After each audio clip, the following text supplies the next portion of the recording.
Hello friends, నేను మీ హరికృష్ణ. ఈరోజు మీ ముందుకు కంటెంట్తో వచ్చాను. అదేంటంటే మన ఆంధ్రాలో ఇప్పుడు ప్రజెంట్ పెడుతున్న చంద్రబాబు నాయుడు గారు పెట్టిన కౌశలం అసెస్మెంట్ టెస్ట్ గురించి చెప్దాం అనుకుంటున్నాను.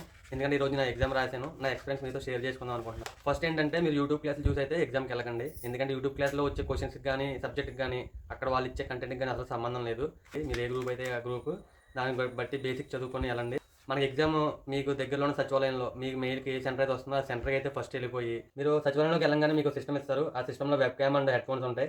మీరు స్కిల్ కమ్యూనికేషన్ మాట్లాడినప్పుడు వెబ్ క్యామ్ వైపే చూస్తూ మాట్లాడాలి. లేకపోతే మీకు వార్నింగ్ వస్తుంది కెమెరా సరిగ్గా లేదని. చూసుకొని కెమెరా చూస్తూ మాట్లాడండి. వాయిస్ క్లియర్గా ఉండేలా చూసుకోండి. అక్కడ ఫస్ట్ మీరు లాగిన్ అవ్వండి. పావు ముందు వెళ్ళి మీరు లాగిన్ అవ్వి మీ ప్రొఫైల్ చూసుకోండి. ఎగ్జామ్ కింద రెండు మోడల్స్ టైప్ అడుగుతాడు. ఫస్ట్ మీరు క్వశ్చన్స్ రాయాలనుకుంటున్నారా లేకపోతే స్కిల్ కమ్యూనికేషన్ మాట్లాడదాం అనుకుంటున్నారా అని. మ్యాక్సిమం అయితే ఎగ్జామ్ ప్రిఫర్ చేశాను. 45 minutes 40 క్వశ్చన్స్ ఉంటాయి. ఆ 40 క్వశ్చన్స్ కూడా ఫస్ట్ మీరు అటెంప్ట్ చేసేయండి. అయిపోయిన తర్వాత స్కిల్ కమ్యూనికేషన్ అది కంప్లీట్ అయిపోగానే ఈ పోర్టల్ ఓపెన్ అవుద్ది. సరే, నన్ను అయితే మీ ఫ్యామిలీతో నువ్వు ఎలా టైం స్పెండ్ చేస్తావు అలా 2-3 క్వశ్చన్లు అడిగారు. ఆ క్వశ్చన్లో కూడా 30 seconds అవగానే వీడియో ఆటోమేటిక్గా క్లోజ్ అయిపోద్ది. మీరు తెలుగులో మాట్లాడతారా ఇంగ్లీష్లో మాట్లాడతారా వాళ్ళకి అనవసరం. మీరు ఏ లాంగ్వేజ్లో మాట్లాడినా 30 seconds వీడియో క్లోజ్ అయిపోద్ది.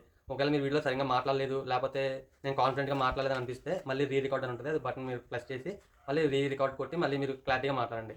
మీరు ఏ లాంగ్వేజ్లో మాట్లాడినా మీరు కాన్ఫిడెంట్గా మాట్లాడితే ఆ కాన్ఫిడెంట్ బట్టి మిమ్మల్ని చూస్ చేసుకుంటారు. 3 క్వశ్చన్స్ అడుగుతారు. ఆ 3 క్వశ్చన్స్ కూడా మీరు ఆన్సర్ చెప్పండి. వీడియో రికార్డ్ అయిపోద్ది. అయిపోయిన తర్వాత మొత్తం కింద సబ్మిట్ అసెస్మెంట్ అని అడుగుతుంది. ఆ సబ్మిట్ చేసిన తర్వాత మీ ప్రొఫైల్ ఒకసారి చూసుకోండి. కింద కంప్లీట్ అని వస్తుంది. ఓకేనా ఫ్రెండ్స్, దయచేసి యూట్యూబ్ క్లాసులు చూసి అయితే వెళ్ళకండి. వీడియో నచ్చితే లైక్ చేయండి, మీ ఫ్రెండ్స్కి షేర్ చేయండి, సబ్స్క్రైబ్ చేయండి. మీ హరికృష్ణ.